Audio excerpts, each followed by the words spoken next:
I think affordability is what captures people's attention. But when you come to Elliot Lake, you understand that yes, it's affordable, but you're also got a myriad of services, and it's an absolutely beautiful place to live. You know, it, it's difficult to explain to somebody who hasn't been here that I can leave work, and in 5 or 10 minutes, I can be in the middle of a lake on my kayak, whereas somewhere else I'd have to put my kayak on my car and I have to drag it somewhere. It's a very different type of lifestyle in a smaller community that's surrounded by lakes and nature trails and all kinds of things, right?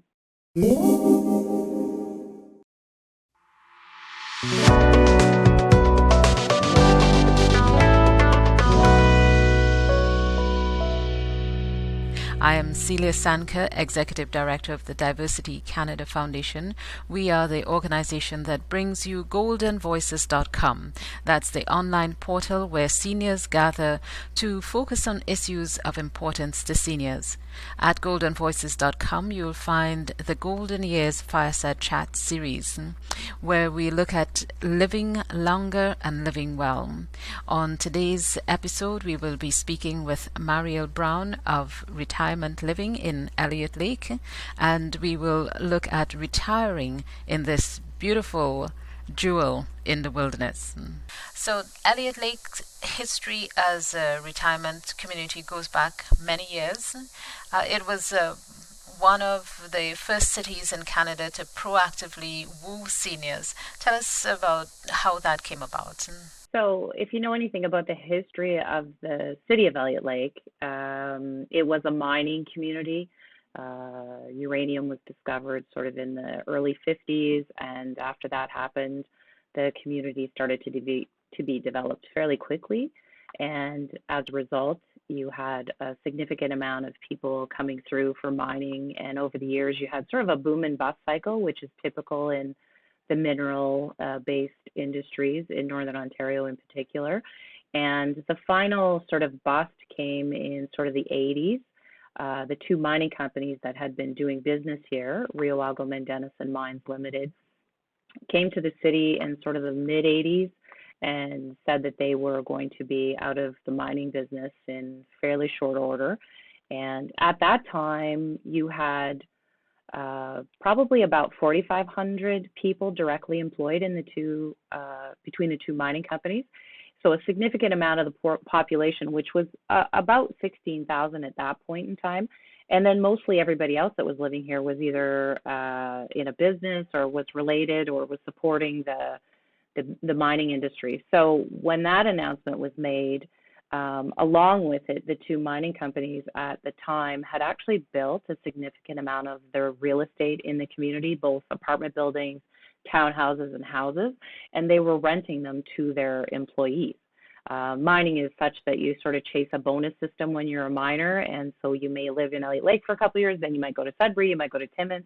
So a lot of times they rented, and so there was a significant amount of residential that was in the community. And when the mines announced the closures, they certainly, as two corporations, wanted to divest themselves out of their real estate holdings any way they could.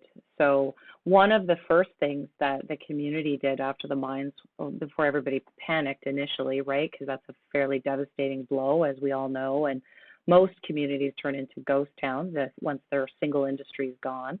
But Elliot Lake was very different. You had a fairly large population, and you had a lot of infrastructure that had been built.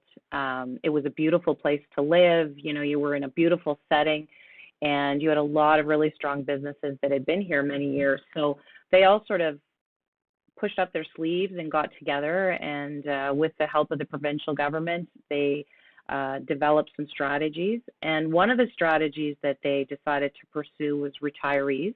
And the way that came about was basically they asked themselves the question, who needs accommodation? Because the mines had all these housing units and apartments, but doesn't need a job. Seems like a very simple question, right? And a brilliant idea, 30 some odd years later.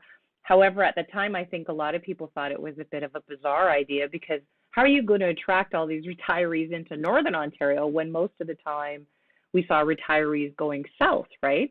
Whether it's Florida or wherever to spend the winter. So it was a bit of an uphill battle. And basically the way that they came up with this strategy and the way that they approached the strategy, which I think was brilliant, and one of the smartest things they did was each of the strategies they developed and decided to pursue, they knew that in order for it to work and be successful, they would have to tie an organization to it, not volunteers or, something like that. So there was no retirement corporation in the community at the time. So they developed Elliot Lake Retirement Living as it is known today. And what they did was they accessed government funding, which was set aside at the time. As soon as the mines announced the closures, there was a significant amount of money that was negotiated for the city of Elliot Lake and the community to try and recover. There was money for a bunch of different things. So they put together a business plan for this retirement idea, and they ended up getting $7 million to start the corporation. And basically what they did with that cash in 1990 is they negotiated with the two mining companies for the acquisition of the houses, apartment buildings, and townhouses that we own and operate today. Two very different deals were struck. We ended up paying Denison Mines $3.5 million for the housing and the apartment buildings we acquired from them. And Rio Algom told us, don't give us any money, but what we would like is a receipt. So at tax time, they had a fairly large write-down for the donation of housing and townhouses and apartment buildings they gave us. So that left the corporation at that time. I think they had acquired, it was well over 1,400 rental units at that time. And it was a real smattering. They had 375 houses, about 1,000 apartment units, and about 97 townhouses. And they had about $3.5 million in the bank, and they started to market Elliot Lake as a retirement option and had fairly good success very early on. And part of that was was due in part to the pricing structure that was developed and that it existed in Elliot Lake. It was a fairly attractive rental compared to what you might be paying elsewhere. And that 30 years later has still held true. So that's sort of the short version of how things happened. There was a million other little things going on at the same time, but that's basically how the retirement came about. So we were focused as a corporation on the rental. We did a bunch of marketing and have every year for 30 years. We spend a lot of money on external outreach. In doing that, we drive traffic into our rentals, but we're also driving traffic into the real estate market. And you're also marketing Elliot Lake as an attractive place to live, whether it's a professional or a person who can work from home, whatever that might be. Over the years, you've started to see Elliot Lake really become synonymous with lifestyle and affordability, I would say. Where exactly is Elliot Lake? So Elliot Lake is what I would consider centrally located in Northern Ontario. So Elliot Lake is almost exactly halfway between Sudbury, Ontario, and Sault Ste. Marie, Ontario. So we're a little closer to Sudbury, but you are almost smack dab between those two communities. You're also, for those of you who understand the way the Great Lakes are laid out, we're only 20 minutes from the north shore of Lake Huron. So we're fairly close to that very large body of water, but well positioned between those two larger centers. And we're only an hour from Espanola, which takes you onto the beautiful Manitoulin Islands. So it's a great location in Northern Ontario. In terms of time to the nearest Sudbury or Sault Ste. Marie, what's the distance? So Sault Ste. Marie is west of us, and it's approximately 2 hours driving time. And Sudbury is east of us along Highway 17, and it's probably about an hour and 45 minutes. It's just slightly less time to get there than Sault Ste. Marie. And distance to Toronto? Well, it depends on who's driving, but we always say it's about 6-hour drive to Toronto, depending on exactly where you want to be in Toronto at the time. I can make it downtown Toronto in 5.5, but yeah, depends. I would say probably 6 hours is probably more reasonable. It's 9 for me. Lots of stops. Yes. Yeah, I don't drink coffee, so I don't stop much. Yes. Now, many places today offer themselves up as retirement communities across Canada. So what is the draw of Elliot Lake today? What would make a senior who's looking at various options choose Elliot Lake over somewhere else? I think, when we started out 30 years ago, we were the only ones in the game, right? We were the only ones attracting retirees, and your baby boomers had not really, kind of aged into that bracket where they were looking or contemplating retirement. So we were out in front of the whole baby boomer phase of things. So being first in the market was a bit of an advantage, but ultimately I think that affordability factor was what caught everybody's attention. At that time you were renting things for, $250, $300 a month for apartments when, full well in Toronto and other locations that certainly you would be paying probably 3-4 times that amount, right? So initially that's really what attracted people, and the first thing I think that captures people's interest is affordability, but it's really seeing Elliot Lake and coming here that really makes people understand why the lifestyle is so important. You've got a fairly compact little city that has a very large array of services which are easily accessible for people. They don't have to own a vehicle here. We still have a transit system. For a community of our size, that's sort of unheard of. One of the things too, I think that people found as we started to attract retirees was that almost everybody that was living in the community came from somewhere else. So there was a real openness and a friendliness in the community that allowed people to move in here without knowing anybody and start to make friendships and start to, sort of rekindle some of their old interests and hobbies and sports and, whatever it is, arts, culture, all of those facets of life that you want to enjoy in your retirement already were here. And were only made better and enhanced with the attraction of more retirees. So, like I said, I think affordability is what captures people's attention. But when you come to Elliot Lake, you understand that, yes, it's affordable, but you're also got a myriad of services, and it's an absolutely beautiful place to live. It's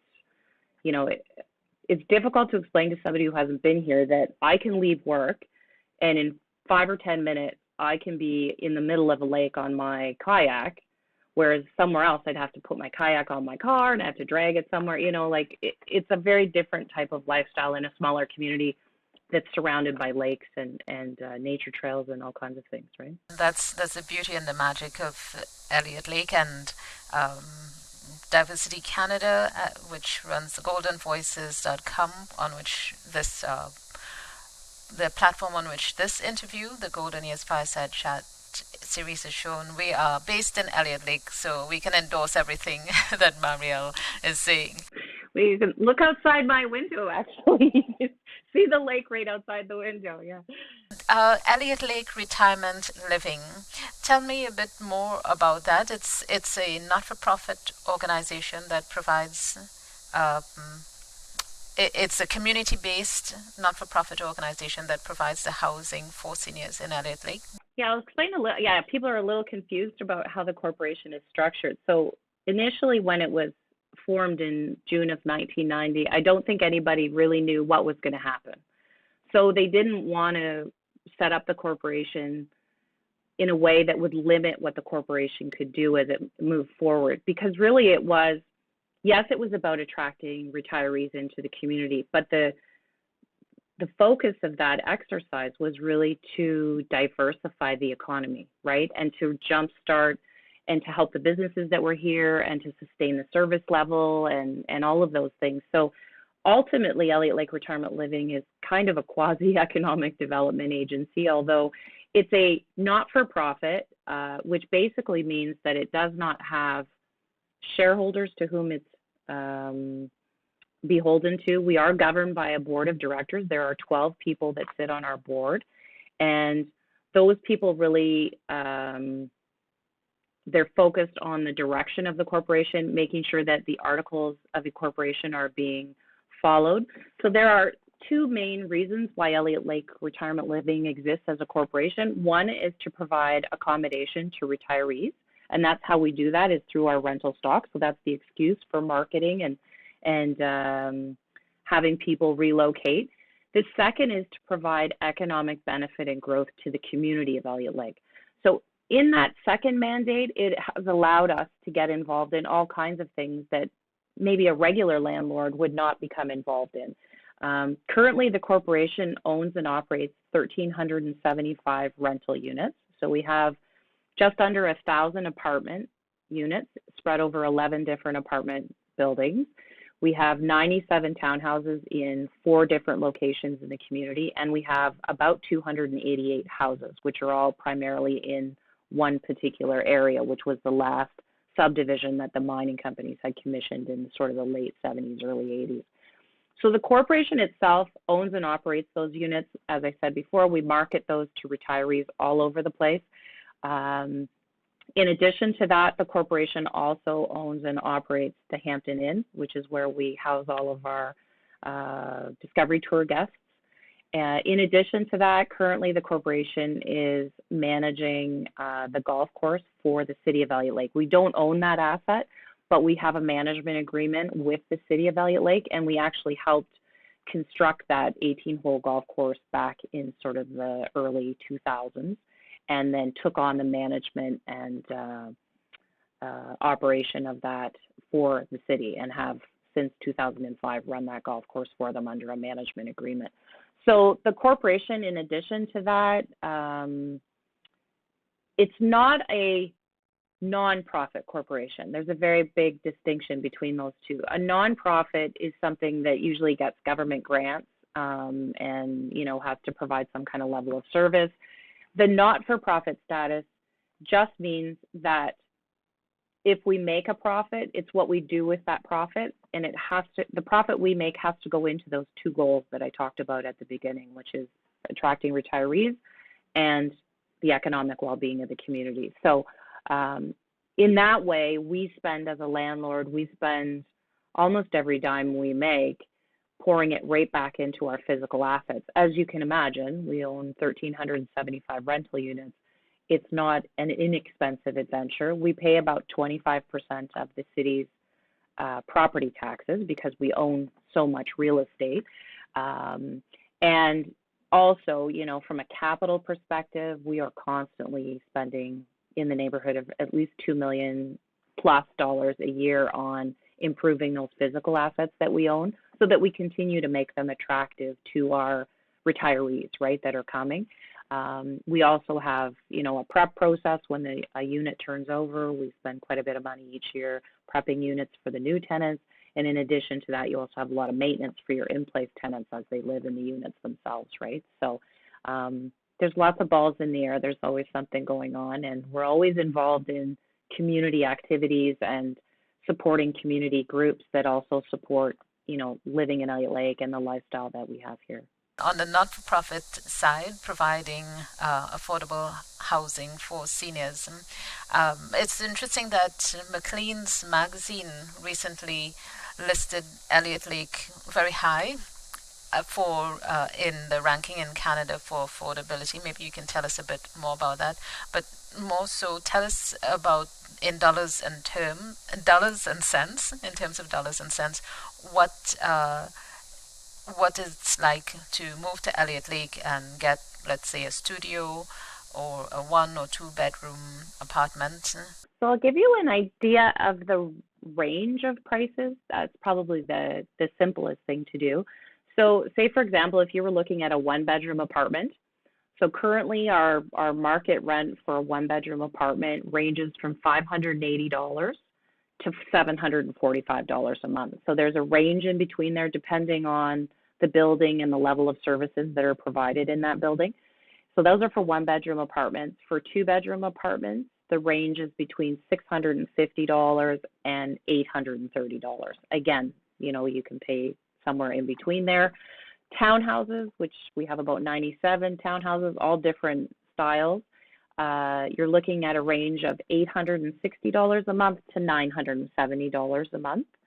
And then for houses, we have 2- and 3-bedroom houses with basements, without, semi-detached, single-detached. So the range of those is about $905 to $1,160 a month.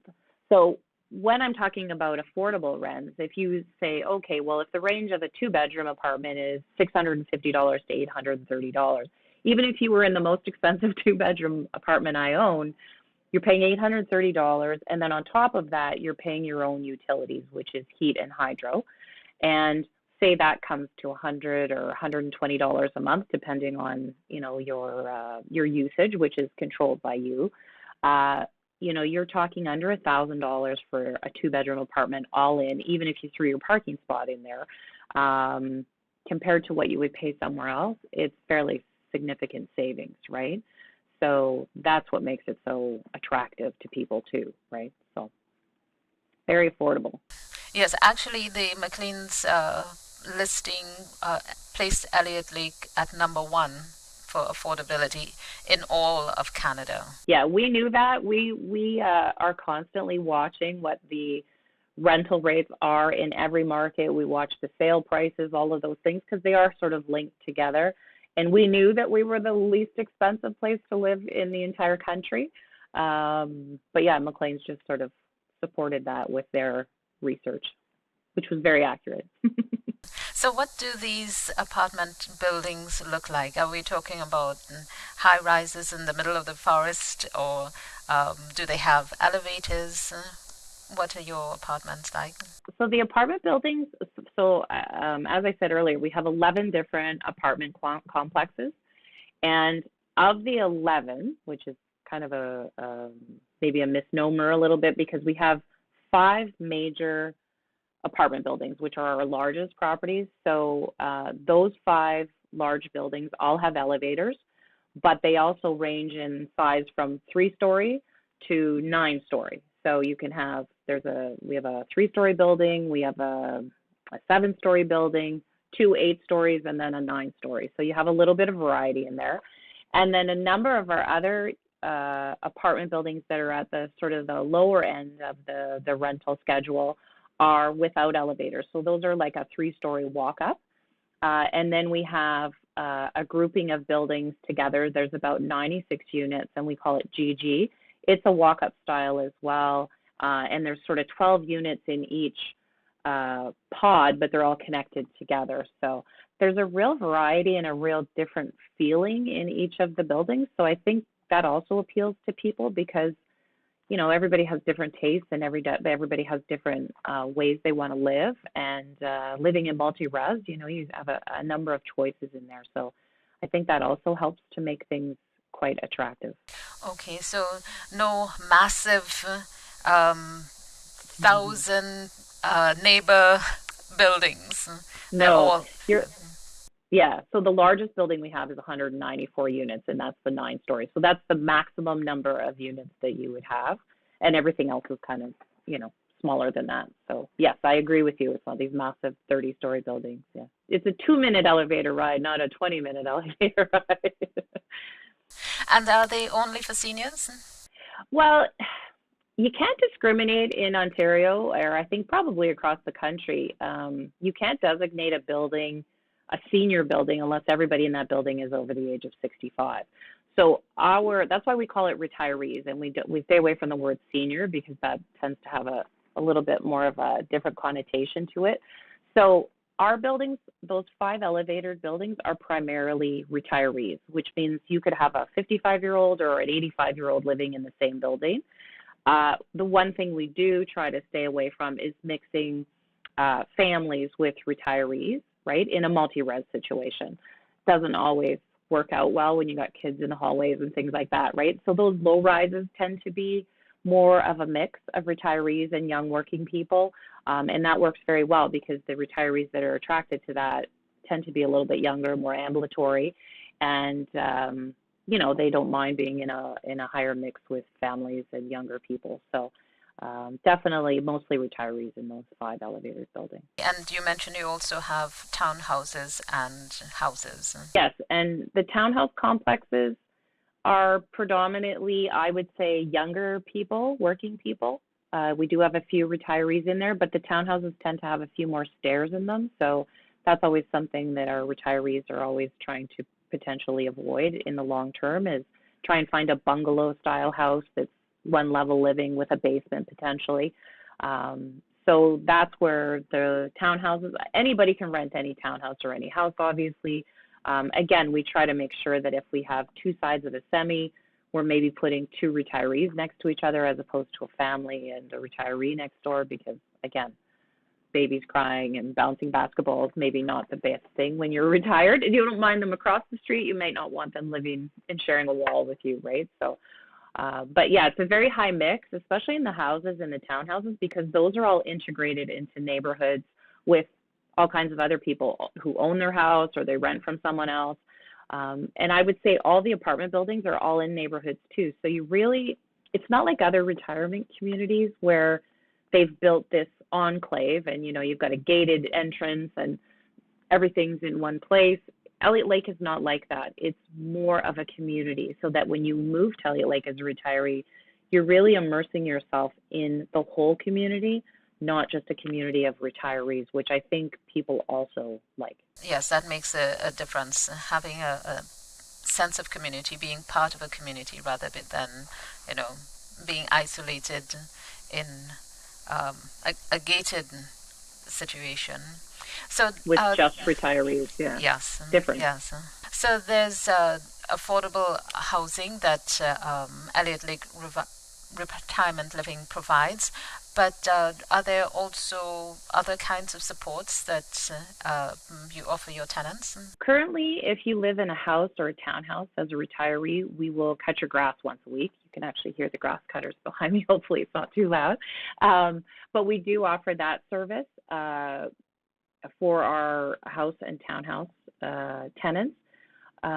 With respect to the apartment buildings, we offer them free social space. So we do have activity rooms in each of the apartment buildings, and those activity rooms are run by committees that are made up of the tenants. We don't get involved in that. We just provide them the space and support if they need it. But really, we are very much a landlord-tenant relationship with our tenants. And if they require supports and services, we encourage them to access the ones that exist in the community. And certainly we have some service providers who are coming into our buildings, and we've provided them with space to assist some of our tenants, whether that's with, you know, everyday living, those kinds of things. We've provided those service providers, but we definitely are not professionals in any way, stretch, or form with regard to providing assisted living services or anything like that. So we actually rely on the local services in the community to help support those tenants if they need it. But certainly that works out well, especially in a smaller community. It's a little bit easier to access services. Yes, it is, and DiversityCanada has partnered with Elliot Lake Retirement Living to provide some of our activities in your buildings. Lovely buildings, I must say, by the way. On the services provided for the housing tenants, those are in houses, individual houses or townhouses or so. Is snow blowing also part of it? We did offer that service up until 2003, but unfortunately we don't offer that service any longer. So the people that we had in our residence in houses or townhouses prior to 2003, some of them are still getting it. There's only a handful that are still receiving that service. It became too difficult to offer the service at the level that it should have been offered. At the time we were doing it, there was no contractors in the community that were offering that type of service. So we were sort of filling a gap. But since that time, there are lots of people who offer the service who do a very good job, and it's at very reasonable rates. So that's where we've kind of left the tenants and said, okay, we do your grass, which is pretty easy, right? Because that's only students with lawnmowers, as opposed to very large equipment, and you need professional drivers. It's a lot for single contractors to handle. So we've left that in the hands of other vendors in the community, and it's actually created businesses in the community and opportunities for people. So, which is again what we're trying to do, right? Is create economic well-being. So, retirement living provides rental units, but what about retirees who want to buy property in Elliot Lake? What can you share with seniors considering either renting or buying about the housing market here? Initially, when we started out, there was like an excess of housing. So the housing was very, very inexpensive, almost unbelievably inexpensive. I don't think people actually understood that you could buy a house or a townhouse here for $16,000 at one time, or $20,000. It seems sort of unheard of. But over the years, we've seen a healthy appreciation in the value of those houses.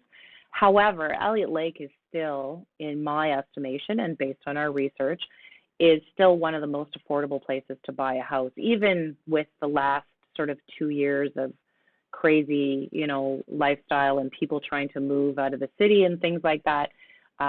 Elliot Lake is still a very affordable place. So if you do want to purchase, one thing we do is we tell people, you're more than welcome to rent from us for a period of time. And a lot of people do that to make sure that they like the community before they turn around and purchase. Because purchasing is more difficult to get out of. If you rent from us, you don't sign a year lease. You only sign like a month to month, which you just have to provide us with 60 days notice. So if people want to rent for 6 months or a year, they just give us notice and then they can turn around and purchase. So we've seen a lot of that happen.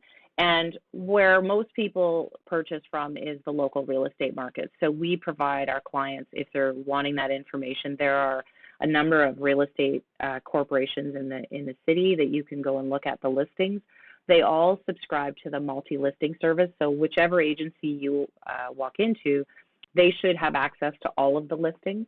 So you've got Oak Realty, you've got Remax, Royal LePage, which I think is kind of combined. There's Sutton Realty, and every once in a while you see some sort of property guy signs or different things like that. So local real estate is pretty easy to find. It's all fairly visual, and you can find their offices fairly easily. So we sort of direct our clients there if they're interested in purchasing. Do you have an idea of average cost of housing? So it's difficult to track because things have gone kind of crazy over the last 12 months with COVID, as it has in a lot of small towns where people have kind of escaped to. However, Elliot Lake was seeing that type of activity even before COVID. Our business in particular has been running at a fairly high occupancy rate since the end of 2018, I would say. And we've sort of just sustained that. Things have just become more crazy over the last year and a half.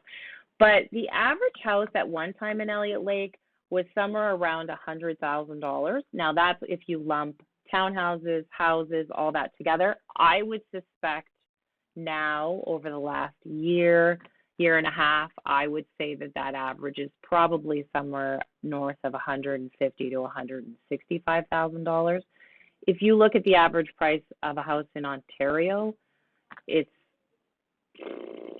5 times that, right? Like, it's completely crazy. Because if you took Toronto out of that equation in Ontario, you would still see 3-4 times the amount, right? Even Sudbury's average price is like was $370,000 or $380,000 or something crazy, right? So more than twice of what Elliot Lake would be at this point. So still a very good deal to be had, but it's nice to see those prices sort of come up.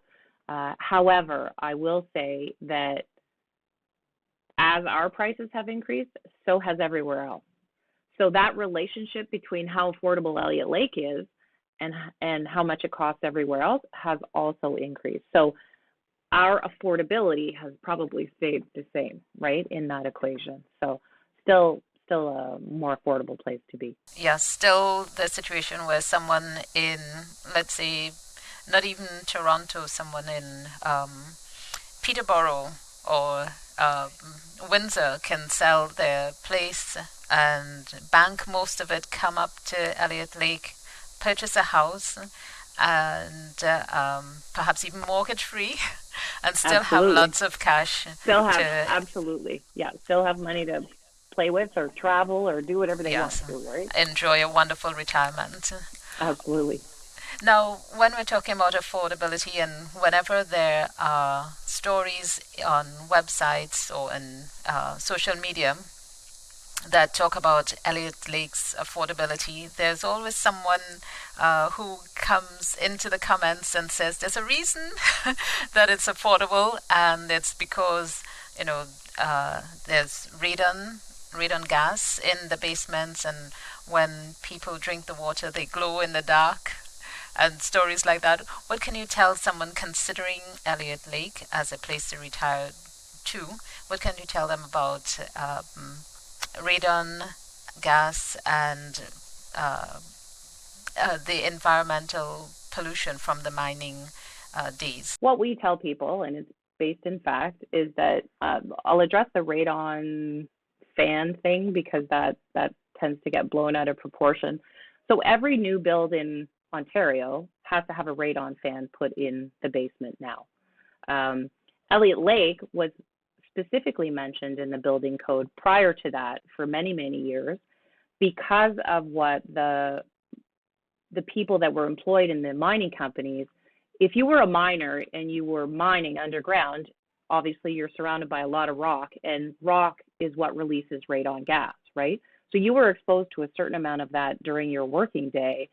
And then every one of us is exposed to radon every single day, whether we're at work or we're at home or what have you. And so they were feeling like the people working in the mines were getting almost like a double dose, and long term, maybe 100 years, there would be implications for them with regard to that. So that's why that last subdivision that was built in sort of 79, 80, there are radon fans in all of those houses in that subdivision. I live in an older part of town that was developed in sort of the 50s and 60s. I have no radon fan in my basement, and neither do any of my neighbors. It was never built that way. So radon is a very naturally occurring thing in the earth, and as I said, it's released by rock, and we are surrounded by the Canadian Shield here, so we have a significant amount of rock.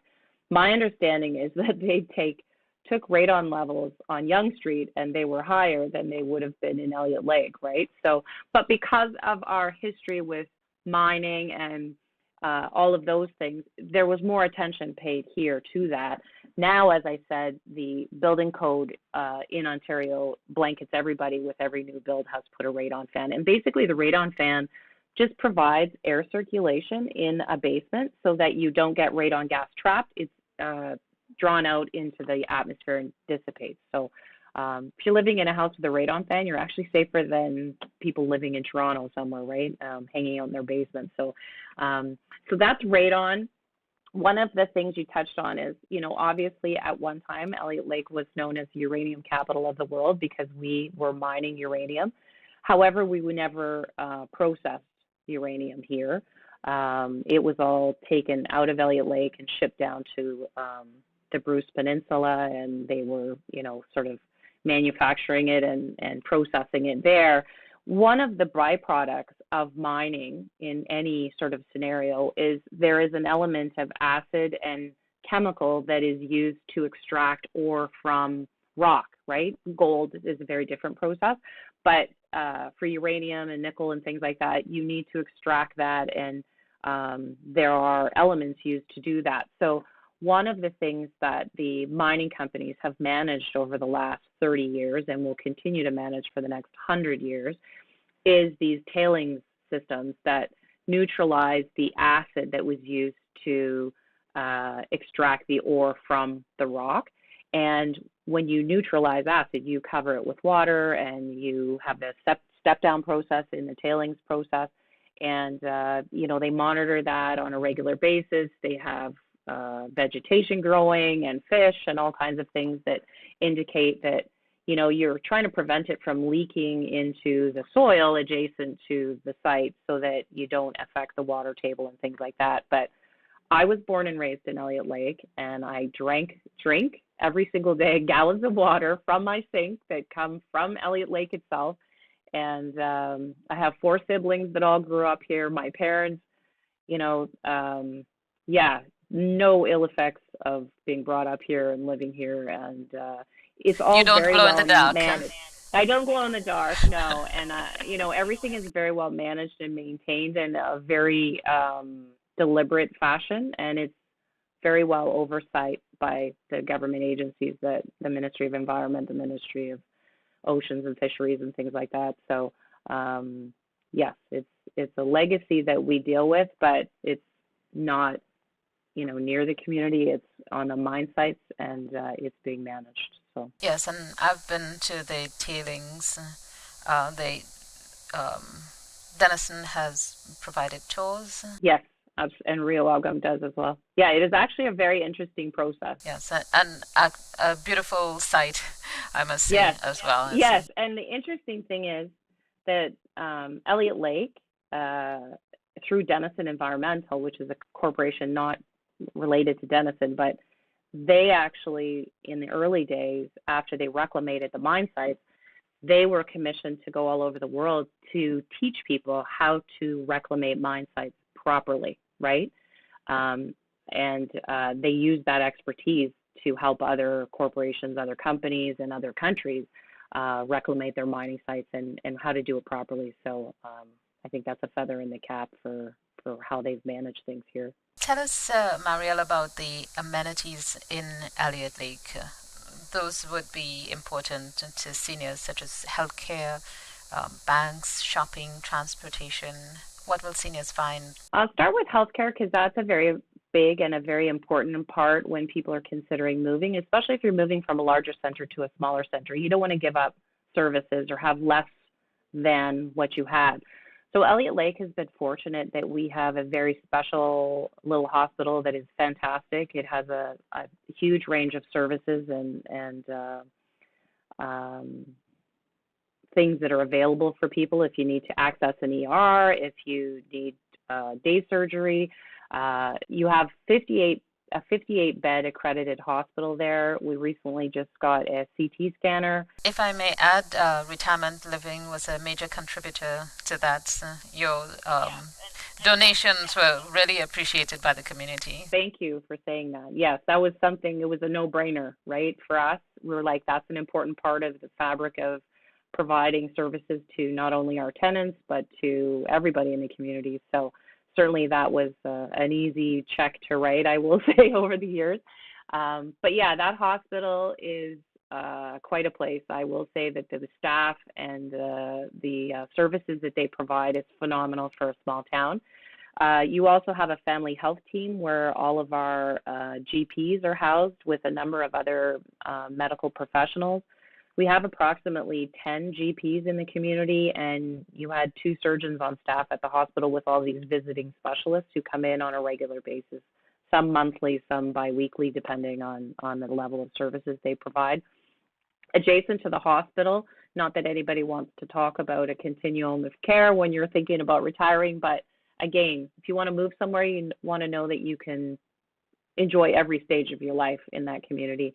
So the adjacent to the hospital site is a 64-bed long-term care facility, which is run by the hospital as well. It's an excellent facility, beautiful, and you have a number of other sort of service providers with respect to assisted living. There's a private assisted living facility, Hillside Park. You have Huron Lodge, which is partially funded, I think, by the provincial government, which is an assisted living facility as well, a great facility. You have access to chiropractors and massage therapists. There's, veterinary services in the community for your animal. From a health perspective, you've got yoga, you've got all kinds of things. You've got gyms and things like that if you're into the, working out and taking classes. There's all kinds of things to keep your physical self and your mental health well. From a service perspective, I mentioned we have a transit system which is attractive to people who don't drive or don't want to drive in the winter. Certainly that transit system comes in handy. You have the 5 major banks in Elliot Lake and a credit union. So pretty much you can get your everyday banking needs met. You have accommodation services, you've got restaurants, you've got lots of hairstylists and nail places and salons and things like that will take care of your outer self. And you've got car dealerships. Oh my gosh, you've got Canadian Tire, you've got Shoppers Drug Mart, Rexall, 2 major grocery stores, the Dollarama, like there's the Heart Store, there's all kinds of retail and service sector that you can pretty much get your everyday needs met in Elliot Lake without ever having to leave the community, honestly. yeah, so a very full service community given the population size and the proximity to other centers. So yeah, we're very lucky actually. And for everything else, there's Amazon. Well, true enough, although I will say that we try to encourage people to shop local as much as possible. There are some really fantastic retailers in the community that until you get inside their stores and services, you don't realize the breadth of items that they carry, and you're meeting a person who's making a living and they're wanting to service you, and it's really you're hard pressed not to find what you can. You're hard pressed not to find what you need, I think. Obviously, if you want a choice of 10 things, you're maybe going to have to go and look at something else. But that's a day trip to Sudbury, go for lunch and go shopping a little bit. That's just an outing, right? Yes. Okay, so that takes a look at what you can find in terms of the built environment. Not every place is suitable for everyone. For instance, if we look at New York or Paris, some people think that those cities are magical, the center of the earth. And there are other people who would look at New York and Paris and say, that's too busy, too crowded, too noisy for me. In terms of Elliot Lake, what kind of person would thrive here? That's a good question, because I see all kinds of different people attracted to Elliot Lake for different reasons, right? You have the group of people who are living perhaps in a larger center and paying a lot for rent. Let's say they're renters somewhere else.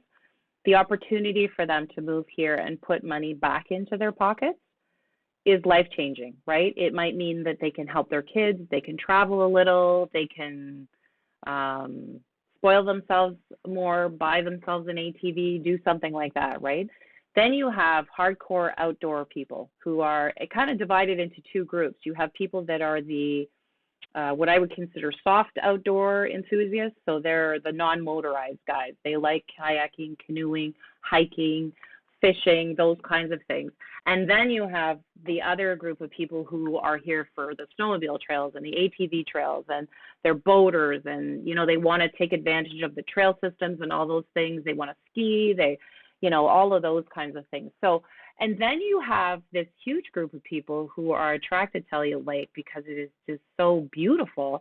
And we have so many artists who have relocated to the community because they're inspired by the outdoors and, getting out in nature, and it kind of reignites in them this, the romantic version of the Group of Seven, right, comes to mind. And the whole North Shore area, which was very popular and very well mimicked in almost all of their art, is, everywhere you turn, you feel like you're looking at a Group of Seven painting right in the area. So certainly that has been a big attraction. People also who like to get involved in what I consider the social fabric of a community. They want to volunteer. They want to get involved in their community groups, whether it's the Masonic Lodge or the Legion or the Rotary or whatever it is. They can actively get involved in that and make a difference. So to say there's one type of retiree that's attracted to Elliot Lake is really difficult, because I think Elliot Lake is a lot of things to a lot of people, right? And I think that's why it's been so successful and why it continues to be so successful and such a popular place for people to retire, because it serves a lot of purposes and ignites a lot of different feelings in people. So we're happy about that. Yes, something for everyone. So in the past, retirement living has offered discovery tours so that people from anywhere in Canada and who are interested in looking around can come in. Tell us about that. Are you currently offering the discovery tours, and what would they normally look like? Yeah, so I'll go back to what they normally look like, then I'll kind of tell you what we're doing now because of COVID. Obviously, there's been some restrictions. So normally in a normal year, well, whenever we get back to normal. So the Discovery Tour is really a way for us to showcase Elliot Lake to people that are interested in relocating. So what we did as a corporation was we put out an invitation as a Discovery Tour, and what that entails was we would invite you to come to Elliot Lake. You would get yourself here, so either drive or take the bus or whatever. Once you're here, though, we entertain you for approximately 2.5 days. We put you up in the Hampton Inn for 2 nights. The first night is free, and the second night is $50, and we pay the balance, obviously, in the first night. During your stay here, we put you through what we call our Discovery Tour process, which is basically entails a city tour. So you're placed in a vehicle, one of our staff takes you out, and they tour you through the whole community, and they talk to you about healthcare, and they answer any questions you might have. They will kind of inventory the services, give you an idea of the layout of the community, and really give you a good sense of what life might be like in Elliot Lake. And then once that tour is over, you, depending on the time of year, we offer an information session, which really talks to the tenant or the potential tenant about who we are as a corporation and how we do business. And that's really important, we think, because if you're going to rent from someone, we think you should know who you're doing business with.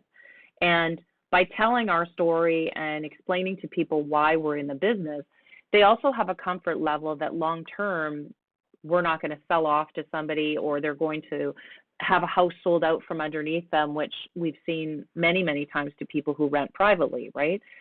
Somebody decides they want to sell the house, and the next thing you know, you're homeless, right? Or you need another place to live. So for us, we've been in the business almost 30 years, and we don't foresee us changing that model. We will continue to be in this business for a long time. So if you want to be a tenant for 30 or 40 years, you're solid. So from that perspective, okay, I've lost my total train of thought here now. We're talking about the Discovery Tour. Yes, sorry. I'll go back to that. So yes, so that part, we talk about ourselves in the information session, and then we take you out on a property tour, which then takes you through available properties. We have a number of model units that are set up in some of the apartment buildings, so you can get a sense of size of the units. And in addition to that, we also have a short video that talks about Elliot Lake and the area and why the area is so special as well. So during that 2.5 day period, we're really using an educational approach. We're trying to provide people with as much information as we think they need to know about a place that they're contemplating moving to, right? And then that decision is left in their hands. There's no heavy sales, no twisting your arm. You know, it's not like those crazy Florida condo deals where we give you a free night and now we're going to trap you in a room for a couple hours before you sign up. That's not at all what it's like. My staff is not on commission. So it's a very much a tour process, and it works. Our close rate is almost 30% the day of touring. So if we do 1,000 tours, we close 300 deals, which is, you know, a good close rate. If we had a widget factory, we'd be very happy and living on an island somewhere, right? So it's very effective, and it really does provide people, even those people who decide it's not for them, they go away with a very positive feeling and armed with all the correct information about the community, so that they become our salespeople as well, right? They say, hey, it wasn't for us, but it might be for you. So, you know, let me tell you about it. So it's been a very effective tool over the last 30 years. Okay, and so COVID. Now, yeah, during COVID, obviously, we could not put a bunch of people in a vehicle with one of my staff, and we didn't feel comfortable just opening our arms and saying, everybody come, even though we're in the middle of a pandemic. So what we did was, because we were considered an essential business, rental and landlords were considered an essential business, we really stopped providing the Discovery Tour last March when things sort of started shutting down. And over the last 1.5 years, what we've done is we've dealt with people who are ready to move right away. And a lot of those people had already been on tour, because even though they've toured, they might not yet be retired. They still have to work for another couple of years. So we were able to use that database of people who called and said, hey, we need accommodation. Now we're retiring. We sold our house, whatever it is. And in that process, we followed all the COVID protocols. We would never put anybody in a vehicle. We used a radio system.